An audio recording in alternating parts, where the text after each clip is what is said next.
What are you watching? I'll tell you. It's Holy Smokes with Scoochie Boochie. It's a comedy podcast where we smoke good and read the good book. It's kind of like Drunk History, but with weed and the Bible. I'm the host, Scoochie Boochie. I was born from a volcano, and now I'm the best rapper in the United States. I got rap comedy concept albums on Spotify, YouTube, and what's that on the fence? Oh, it's my merch. That's weird. How'd that get there? But I got an improv background. I got a ton of funny friends here in Chicago. So every week I invited one of them over and had them try to tell me a Bible story while blazed. And the results are hilarious. We do improv scenes based on those stories. So whether you know anything about the Bible or you're fully steeped in it, either way it's hilarious because I got funny friends. And the Bible is a wild, wild book from a very, very different time. So I hope you enjoy Holy Smokes with Scoochie Boochie. Hit like, please comment, subscribe, share it with your friends, and help us reach a goal of 4,200 followers on Instagram by 420. By April 20 of 2025, we're trying to hit 4,200 followers at Holy Smokes Pod on Instagram. Enjoy the show. Your brother's famously hairy. Put these goat skins on your arms. Oh my God. Your brother's arm feels like a goat's body. Ooh. Or maybe they just had one goat that had kind of like human hair. That's a horrible image. Or gorgeous. Wait, what if it's gorgeous? Picture it gorgeous. Flowing locks. That's a blowout. Like a soft curl. Like a beach wave. A balayage. I was like, ooh, shave that goat. Hold on. When it turns, its whole body like... Me. And it still has just the ugliest little face.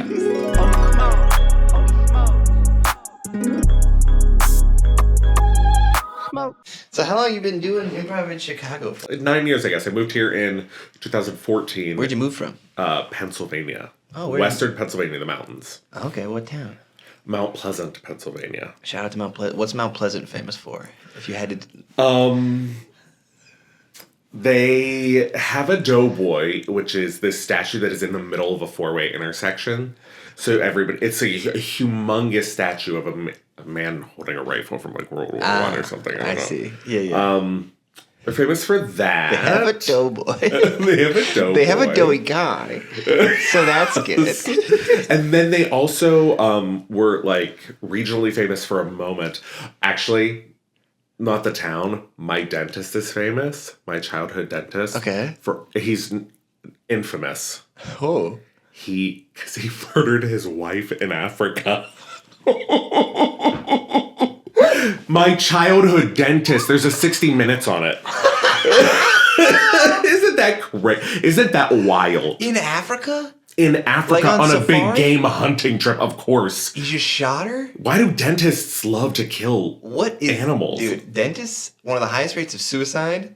And they love to big game. Murder, too. Those are cries for help. Suicide's, it's a cry for help, but it's too late. And anyone who big game hunts, it's like, you good, bro? Like, why? What's going on? What do you want? Where are you going to put it?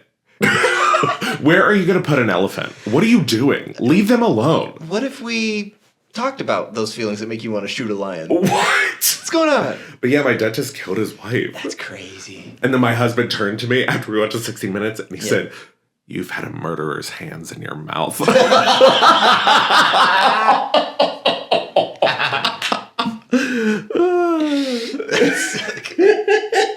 Shout out to Andy. That's a bar. That's great. So growing up in Mount Pleasant, was it a religious upbringing at all, or just incredibly religious? Here we go. What kind? Christian, mostly. All your different flavors and spices, but okay, a few different denoms. We were raised Methodist, and my mother is incredibly religious. Yeah. And also my father's gotten more religious in his older age as well. Okay. But yes, we were at church every single Sunday, and Wednesdays we'd go to youth group, and I went on like church getaway camp shit, and dude, I went to a camp called Majnik, which is Kingdom backwards. Oh, hell yeah. And then I went to YXL, which does not stand for Youth Extra Large. It's just like, I guess it's a play on words about like, why would you excel in this life? But it's just Presbyterian kids go to Covenant College, which is a college on top of a mountain in Tennessee, and just like play soccer and do intense Bible studies and stuff. Honestly, it sounds enticing. Parts of it. Parts of it do. Whitewater rafting, sick. Some of the chats with the guys, Not so sick. Hard to remember. Tough to look back on. Oh. And intense. Something about camp is you have such this intensity. Sometimes we're like, I just made a friend. You're my friend. And then you just go to different states and you're like, well, that's that. Well, obviously, that was not. It's so weird. Because you are kind of aware of it, aren't you? Yeah. Now that you think about it, like when you're a kid, you're kind of like, this is my chance. It's like the same feeling as when you travel. Do you ever travel and then all of a sudden it's like every single person you're looking at, you're like, we could hook up and no one would know. You know what I mean? It's that like I'm feeling? not even here. Yeah. Oh, nothing matters in this time. Dude, that one time in a high school basketball game, we had driven a couple hours away, I think in North Carolina, because I live in Virginia, and in the handshake line at the end, the good game, I saw this kid, I was like, I swear that dude was at YXL. But he wasn't in my clique at YXL, but it was just oh, they're all just out here, just having lives like I am. They exist outside of camp. Camp is wild. What kind of camps did you go to? So the church camps that I went to, I have to separate this from Boy Scouts because I did go on quite a few. Ah, yes. Boy Scouts camping trips, but they would always be on a weekend, and they were normally seasonal. They would be spring, fall, and they're organized through a group of local Methodist churches. Gotcha. And because we're from kind of the rural mountains, there's not much of a difference between where we lived versus camp. Yeah. Other than staying in bunks kind of thing. Absolutely staying in bunks, shared rooms, huge shared rooms with a bunch of bunks. Yeah. Which is creepy to picture now for some reason. It's wild too because your whole life you just sleep in room, maybe with culty. with brother, and then all of a sudden it's okay, you're sleeping in a room with 20 boys. Yeah. Whoa. It's way different. It's very, very different. I was always nervous. When I was at camp, honestly, I had a pit in my stomach, just kind of all the time at camp because it's just not. I like to know what my normal shit is. I go here, I do this, and also you lose all that. Boys that age are always trying to prove some shit. Yeah, it always becomes a competition. There's always some sort of underlying weird competitiveness in that. Ugh. Dude, the craziest socializing with the youth. Whoa! I feel like you're gonna both love and hate this story. So, I'm just fully stealing my buddy's story. He said he was at camp, and a kid jumped off a bunk, just doing a move. You jump off stuff. Yeah. That's a way that a boy can prove his worth. Yeah, a leap. Of it some truly kind. is. And you get a flip in there. It's over. He jumped off, and somehow there was a folded up camping chair, and he landed butthole on the corner. It went up his ass. He immediately shit himself. See, that's the kind of shit I don't want to see. Why do boys always try to prove themselves? Get over it. Oh my god. Dude, how do you land butthole first, dude? That's tough. Fucking fucked. Sniped it, dude. What are the odds? I need to pray. We gotta pray for him. We should just open with prayer, dude. What the fuck? Also, God. just to wipe that out of your mind. Oh my god. You can't. You need a minute to. I'm sorry. So, Elena, see, this is exactly what I thought. It's hate, but also you do kind of love it. It's wild. You're a good person, so you hate that. I can that picture happened, the chair being red. You know what I mean? Yeah, that red. It's been a lot of soccer games. Oh. And the chair was just sitting there, and a kid's butthole fell on his shoulder. And he's oh! Wild day for the chair. Oh my god. That is the most formative moment of your life. Yeah, I think it was probably his first memory. He was probably I'm a man. Oh my god. What is it about the hills and the Lord, dude? Because I grew up in a mountainous area in the Blue Ridge Mountains and the Appalachians. Love Jesus. That's where you go. Is it you already love Jesus and then you go there, or is it something about being in the mountains? Just man, mountains are big. God big too. That's a great question. I don't know. I do think it's I think it's because people in the mountains don't move. There's not a lot of what's the word, transient? Yeah. My family has been in my hometown for 500 years. Damn. Isn't that insane? That's so many consecutive didn't leave town after high school people. Yeah. Run it back. I mean, it's Mount Pleasant. It sounds nice. Unbelievable. Unbelievable. 500 is wild. Or something like that. That might be an exaggeration. Isn't that pre-Jamestown? Maybe. I'm a little high. But they truly have been there since like the 1400s or something, like something insane. At least maybe not. Maybe my math is wrong. I am a little. The earliest they could be there, I feel like, if they're they've from just Europe, been there for a lot. We were doing our like 1600s. What's it called? Our 23andMe or some shit like that. yeah, we're doing Ancestry.com. Ancestry.com, and we're going through it, and we were seeing generation after generation after generation of my grandmother on my mother's side has just been literally living on the same like plot of land. Whoa. Like this huge plot of land in the hills. Damn. So I guess your question was what about the hills made people religious? Yeah, mountains. And you're like, my family owns a large expanse. I come from strong blood. That is such a different voice from your voice. That's what range.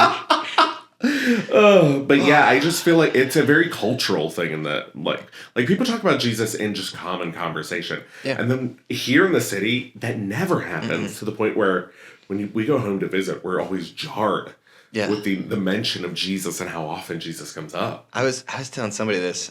There was the Dairy Queen in my town. They had that, like, you change the letters board and it'd be like 3 nails plus 1 cross equals 4 given. Ice cream cakes, $10, and you're like, oh my God. Like the franchise, that specific one was like down for and everyone's like, sure, that's normal. Yeah, you wouldn't even question it. It's just so much a part of the culture. Cool. Let's get chicken tenders, toast, and a cup of gravy, just what the doctor ordered. Let's do a scene. I feel like we have a lot of great fodder to work from. Is there anything in there that jumps out to you as an idea for a scene? We talked about Mount Pleasant. We talked about staying in one place for a long time on a large plot of land. Yeah. Haunted. Honestly, because I can't get it out of my mind, I feel like a scene of one of the other kids explaining to their mother how it happened. The camping chair? Yeah, the camping chair. So not the kid, the poor kid, he's somewhere else. A witness. A witness. All right, cool. Okay, hold on.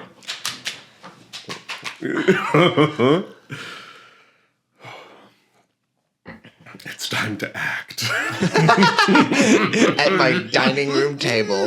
That's what I do. I invite people over to my house for the first time, get them rip shit high, make them read the Bible, and then I'm like, now act.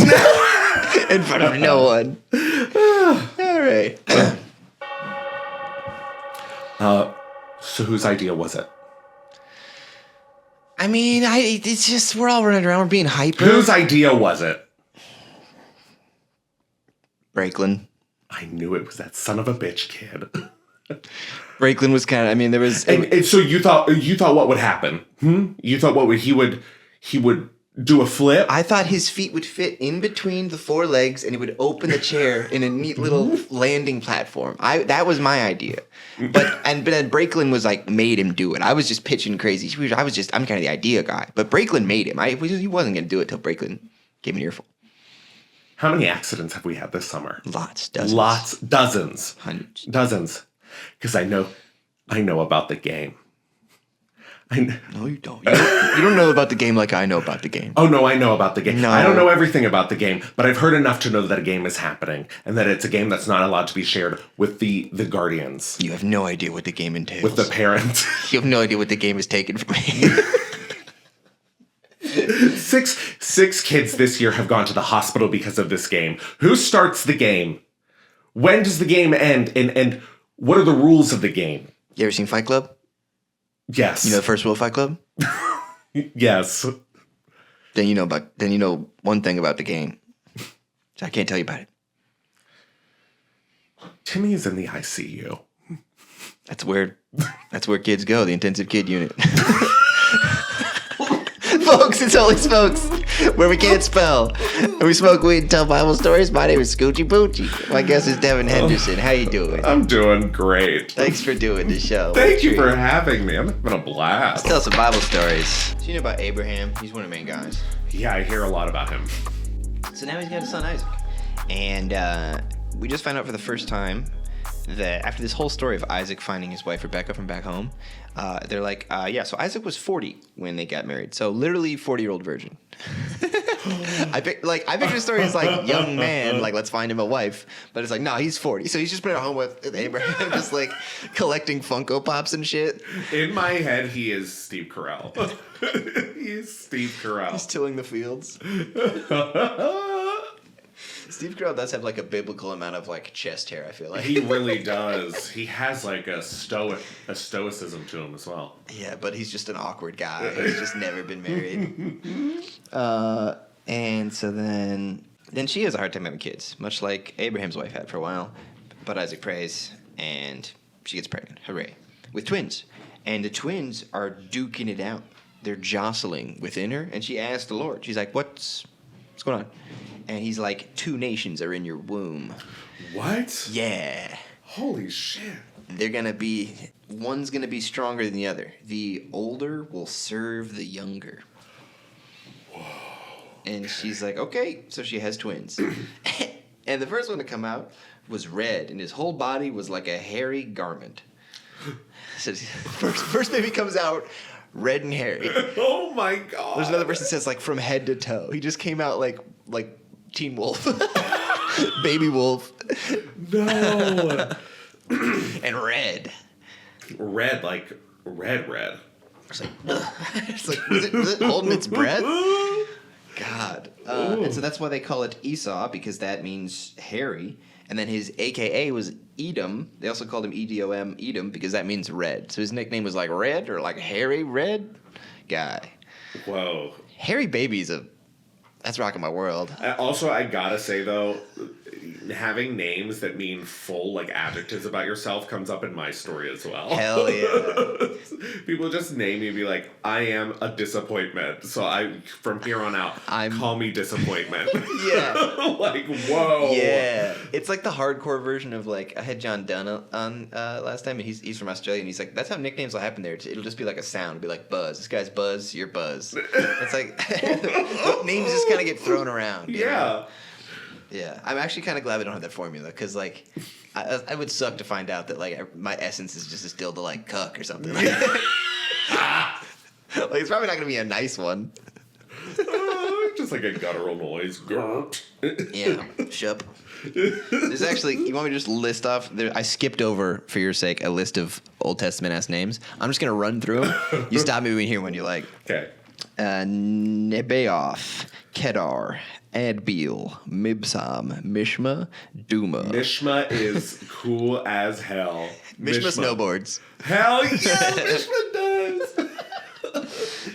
Sicky nar, bruh. Mishma, my god. Duma, Hadad, Tima, Jeter, Naphish, and Kedemah.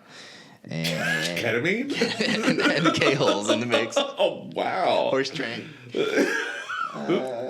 Also, Kedara. It's kind of like, remember the Pokemon rap? Cataract, Monobot, Wait, Mishmash, Polywash. Can you read? That's perfect. Can you read that list of names as though it's the Pokemon rap? Zimbram, Chotsan, Madan, Mushak, Ishbak, Shua, Sheba, Dedan. Gotta get the That was a breakdown.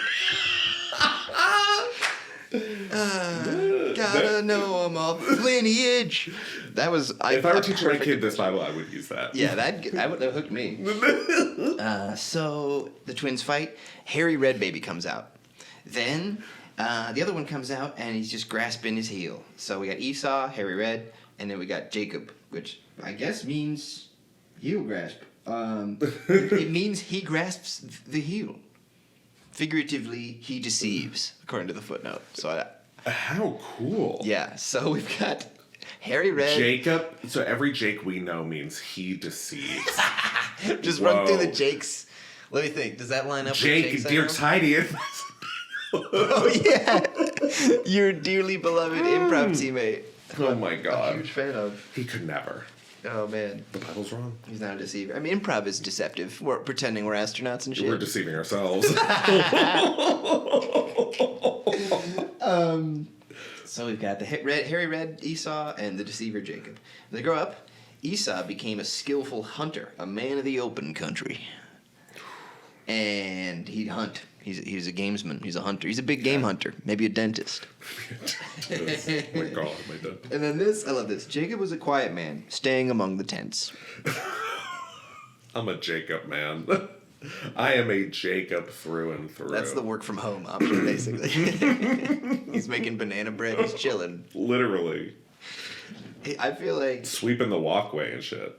He's kind of the kid who stayed home a little bit. He's just like, and it also specifically says he's a mama's boy. Like, so Isaac the dad loves Esau, and then Rebecca the mom loves Jacob. So we've got mama's boy and then daddy's. We got the hunter, like the quarterback, classic Chad, Esau, Harry, sniping deers, and then Jacob's like helping mom, fucking making soups. Gay. Shall we say helping mom? I'm hearing a lot of myself in this story.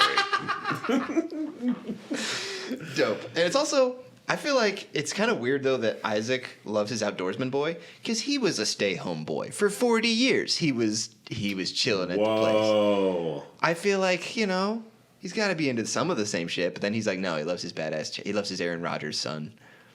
He would. That is so him. So then one day, Jacob's cooking some stew, and Esau comes in from the open country, famished. I guess didn't bring a lunch, you know? Just ran out the door because he saw a deer. And he goes, let me have some of that red stew. I'm famished. Parentheses, in the Bible, parentheses. That is why he's also called Edom, meaning red. So there's like he was born red, and then this red stew is also important to him. So they call him red. Whoa. I didn't remember that part either. And then he's like, dude, I'm starving, man. And Jacob's like, sell me your birthright. And he's like, what's up? Paraphrasing. And he's like, look, man, it says, I'm about to die. He's like, dude, I'm starving, bro.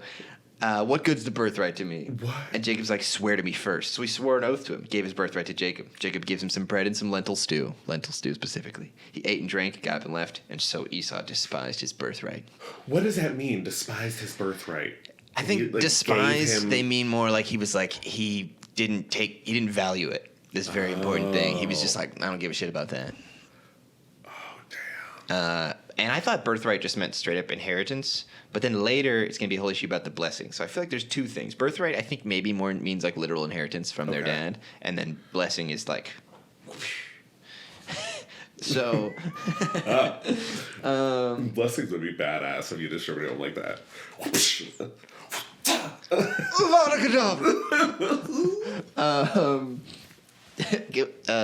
Bookmark that scene with Voldemort for later. If we need another improv scene, Voldemort's just hilarious. So then there's like a famine, and okay, I can't skip this. I want to, but so flashback. Abraham with his wife Sarah on 2 different occasions goes to a foreign land and is like, "You're too hot. They're gonna kill me and take you, unless you tell them we're related. You're my sister. Then they'll just take you and won't kill me, and I'll get rich because of that. Because that's how Old Testament deals work. You come to a new land, the king just gets your wife or gets your sister, you can just marry her, but he'll give you goats and shit. So that's kind of how they got rich. Abraham's done this twice. The second time was to this king Abimelech.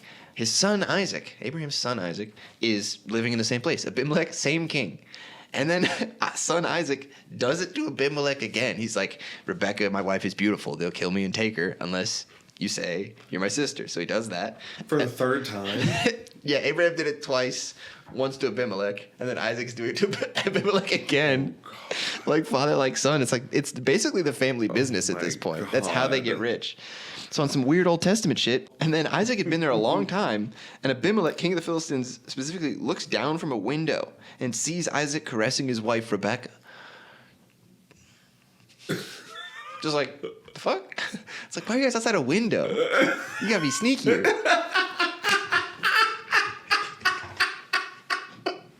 You do have to be sneaky. What are you doing? They got sloppy. They were there for years. Is that a bush? They're like, we're never gonna get caught. Let's do it on the bench. Guess all the bushes burnt. From the friction. Oh. And he's like, what the fuck? And I picture him yelling this out the window. And he goes, she is really your wife. Why did you say she's my sister? And Isaac's like, because I thought I might die because of her. And he goes, what is this you've done to us, man? The other is like, really, man? Again? Fool me twice. Like, I fucking knew it with you guys. He's like, one of the men might well have slept with your wife, and you would have brought guilt upon us. Because last time I did this, God specifically, directly to Abimelech, was like, I'm going to fucking kill everyone if you don't get her back right now. And Abimelech was like, what did I do? So he's like mad wary of this shit. So then Abimelech says, anyone who molests this man or his wife shall surely be put to death. He's just covering his bases. It's like, my bad. Oh, my God. My bad. So that gets Isaac rich again. He plants crops. He gets super fucking rich. So rich that they make him move somewhere else. So now, this is the real meat of the story. Isaac is now old. Okay. And his eyes are weak. He's like, bring me my boy, my top boy, my quarterback. I'm going to bless him. But also, hunt me some deer, because it specifically says he loves, like, tasty game. He's like, that's why he loves his son, because he loves the yummy, yummy venison. And so he's like, bring me some of that and I'll bless you. He's like, bet.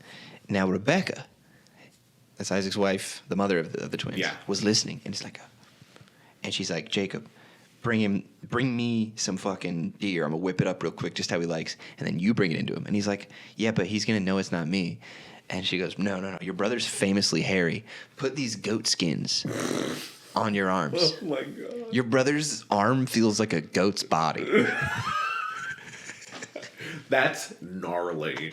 That's grotesque. That's not just hairy. Like, why is it so wiry and, like, dusty and shit? And thick. Bristly. That's fur. That's not even hair. Ooh. Or maybe they just had one goat that had kind of, like, human hair. That's a horrible image. Or gorgeous. Wait, what if it's gorgeous? Picture it gorgeous. Flowing locks. That's a blowout. Like a soft curl. Like a beach wave. A balayage. I was like, ooh, shave that goat. Hold on. When it turns, its whole body like... Me. And it still has just the ugliest little face. It's square eyes. It's like the goat is the ultimate butterface. Goats are the ones that have square pupils, right? We were just talking about this with Kayla Moulton on her episode. She was talking about how she hates goats for their They're little... so sick. You like it? No. Demon eyes, dude. Demons. No wonder that Satan's a goat. Fucking square He's a goat, not the goat. So he brings in the food. And he's like, my father. And he's like, yes, my son. Who is it? Who is it? And Jacob says to his father, I'm Esau. Here's the meal. And he's like, how'd you get it so quick? Right away, the plan is fucked. It's like, you just left. And he goes, yep, the Lord favored me. I got a deer in the driveway. And he's like, okay, come near so I can touch you. Touch test. That's what Isaac says. He's like, hold on, okay. Touch test. I can't distinguish voices. I'm too blind to know my son's voices. That is wild. And he's like, what, touching your arm? And yep, so then that's exactly right. So, that's how I know. He says he says hands. He really is Teen Wolf. He goes, well, the voice is Jacob, but the hands are Esau. So like, was he like fully like werewolf, like hairy palms even? Ugh. Maybe that's where we get. Have you heard the thing about if you masturbate too much, you'll get hairy palms? Yes. It's like you'll turn it. Esau was out. They say he was out there hunting game, but he was out there cranking it, dude. If there are any kids listening, that's not true. I hope there's no kids listening for a bunch of reasons. I would hope not, but just in case, don't lose sleep over that. That was wild. Yeah. Do you think kids still can even fall for that shit with the internet? That's true. Now they can just no. False. You're bullshit. But also now the internet is getting to a point where there's enough people being like, "Yep, sure. Here's some ads. Yep, whatever that." AI rendered hand. if there was ever a good use for AI, it's the goat with the blowout. Everything you just described of the. So, yeah, are you really Esau? And he's like, "Yep." And he goes, "Bring me some of your game." Gives him a blessing. So he's like, "Come here, my son, and kiss me." This is all standard. Whoa. He's making a move, kind of, a little bit. All right. So went to him and kissed him. Tom Brady style. You ever see that Tom Brady video?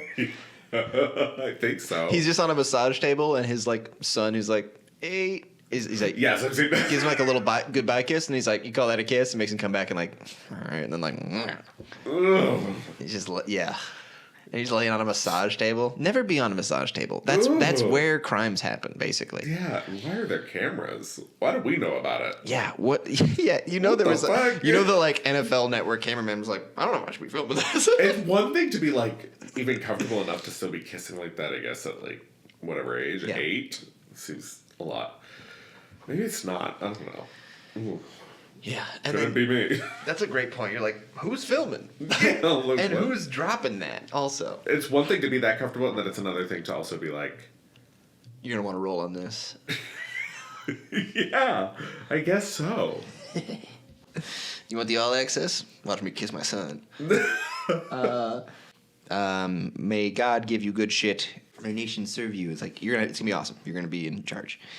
And then Jacob had scarcely left his father's presence when Esau comes back, and he too prepared some tasty food. I like that. That was a good day at the office for the translators. They're like, just say tasty. Yeah. Everybody knows about tasty style. They had tasty back then. Yeah, that's kind of universal. And one was like, I don't know, tasty doesn't feel that biblical. It's like, this word means tasty. It's not quite delicious. They're like, it's more than okay. No word for tasty sounds biblical. Scrumptious, delicious, yummy, tasty. None of those sound biblical to me. Scrumptiddlyumptious. And it was scrumptiddlyumptious. And his father goes, who are you? He goes, it's me, Esau. And then Isaac trembled violently. He's like, oh! Who was it that hunted game? I blessed them, and he's going to be blessed. And then Esau is like, wait, no, come on, bless me, dude. He's like, your brother deceitfully took your blessing, dude. And Esau's like, what? And he goes, isn't he rightly named Jacob? He's like, I fucking knew it. It's really funny that like he's been Jacob he's been the deceiver this whole time, and he's finally like, I fucking knew it, dude. Like, that's why you were named that. And he's like, and then he's like, he deceived me these 2 times. He took my birthright for the soup and my blessing. So I guess there's 2 components. Whoa. He took them both. And, Oh, you good? I'm fine. It just startled me. But sorry, that is the lower part. I like punched it. I was like, you're like, it's fucking my turn. I was like, way to go, Jacob. Fuck yeah. You were rooting for your guy, dude. Jacob is my boy. So far. Yeah, and then he's like, well, can't you bless me? And Isaac just goes, no takesies backsies, dude. I made him lord over you and all of his relative servants. I specifically blessed him that way. And he says like, come on, dude, this sucks. He cries. And Isaac's like, your dwelling will be away from the earth's richness. You'll live by the sword, and you will serve your brother. But when you go, excuse me, paraphrasing. Well, he just ate a bunch of deer, so he might have said that. Of course. He's eating like a turkey leg. He's like, anyways. Venison is gassy. Oh, yeah. You will grow restless, and you'll throw your yoke off from his neck. You'll do what with who? He's gonna rule you, but then you're gonna like rebel, basically. Oh. So blessings are for real. There's no you can't. He's like, sorry, dude, I meant that shit. I hit him with the holy cow. Before our scene that we're gonna do for sure is just Voldemort in everyday life. But okay. But before we go to that, any final impressions before we leave my story? The idea that Jacob in the Bible means deceiver. And like, if you chose that name because people choose names because they're biblical, yeah, or like they like names from the Bible. Sounds Christian-y, yeah. Yeah, I think you read it and you're like, what the fuck? I'm the villain in this. Like we'll get to like Onan later, who he's famous because he spilled his seed on the ground. He nutted in the dirt instead of in a lady, and God was like, "Hey, we need more people," and he struck him dead. So if you know anyone named Onan, their name means busted in the dirt and got struck down by God. I was just thinking, what's the angel? Satan's angel name? Lucifer. Lucifer. What did you name your baby Lucifer? And he's like, yeah, it's from the Bible. This is my son Leviathan. He dwells in the deep. Dude, literally just picking even just non-names from the Bible to name your kid is just wild. Like, yep, this is my son Assyria. Dude. Mine has a couple interesting names. too. What a treat. All right, well, let's close out the half with a scene of Voldemort going through his everyday life. Okay. Then we'll take a little break, and then we'll get into your story. Perfect. Honey, I'm home. Oh, I'm in the back. I'm just making soup. Okay. How was the office? A long day. Oh, honey. Over the cauldron. Oh, honey, well, sit down, sit down. Oh, I lay out on a long thing. He doesn't like... A window opens and a breeze comes through. Billowing curtains. It's dark as shit, though. I just want to turn my brain off. Oh. I have to just direct my little rat inferior employees, and they're always bickering. Oh, honey, I think it might be time to journal. Oh, you're right. You're always right. A notebook floats across the room. Blood, ink. I'm not even touching it. You'll feel better when you get it on paper. You'll feel better when you get it on paper. De diary cadavera. Open diarius. And it like automatically opens. I feel sad. Let's go back and forth between his diary and then her internal monologue in the other room. I feel as if my employees are weak and will not help me. You work so hard. I worry that I'm spent too much time away from my wife, Kaylee. Oh, but it's so nice to have the house to myself. That's what I'll do tomorrow. No, today I'll tell her I'm going to take 3 days off a week. I'm going to be around all the time. Oh, and with the sisters coming this weekend, I'm really in high spirits today. Yeah, I'll make sure I'm there the whole time she's with her sisters. I'll make it about me and my quest. Honey? Yes? I've got great news. Oh, what is it? I'm going to spend time with you and your sistericus. All weekenders. Oh, I don't think that. But you have to work. I'm going to hug you with just my fingers. No, please, no. Oh, no, don't do that. No, honey, you have to work. You have to work. Sorry. You have to work. It's a bit... I gave you a wing. My bad. I'm like half floating. Whoopsie. Okay. Sorry, I was going to blow off steam after work. Oh, my God. Not a chicken, Alicus. We'll be right back. Oh, come on.